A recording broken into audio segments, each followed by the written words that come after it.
I have a bunch of family friends who say that we got to read the Bible literally. It seems like what you're doing is Hmm. saying that this, 1,000-year reign of Christ is symbolic, or maybe you're not reading the Bible literally. Um, here's what I would say to that.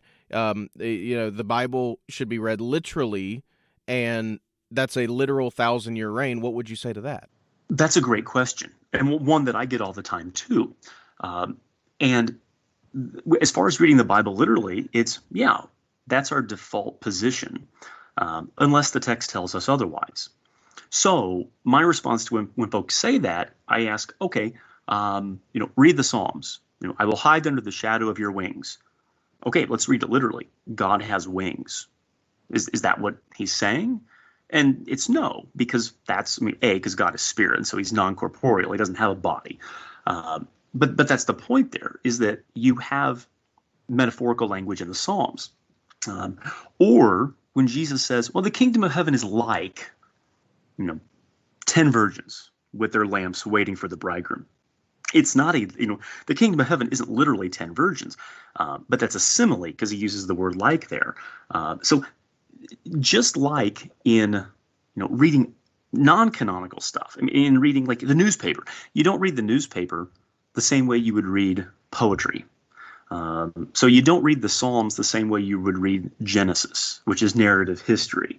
And the problem that people get into then is when they take this, the Bible is literal all the time, and they apply it to apocalyptic literature. That's when things always go sideways. And that's where you get like the Left Behind series, and before that, where you got the late great Planet Earth. That's where you get all this dispensationalist stuff. Is let's read it. Let's read apocalyptic, that genre literally, which is always frustrating because the folks that do that are the same people who will turn around and, I mean, this is just a personal gripe.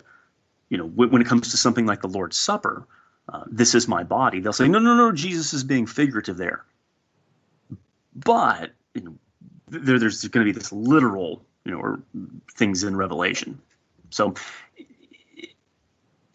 when people say they read everything literally, generally that's not the case. Makes sense, makes sense. And that's actually, if anyone couldn't tell, I was being sarcastic in that last question, but No, you? yeah, I know, right? I'm such a nice person. I would never be sarcastic. Well, the thing about the evangelicals is they choose and pick which is metaphorical and which isn't, and it's always to their benefit when they do these things.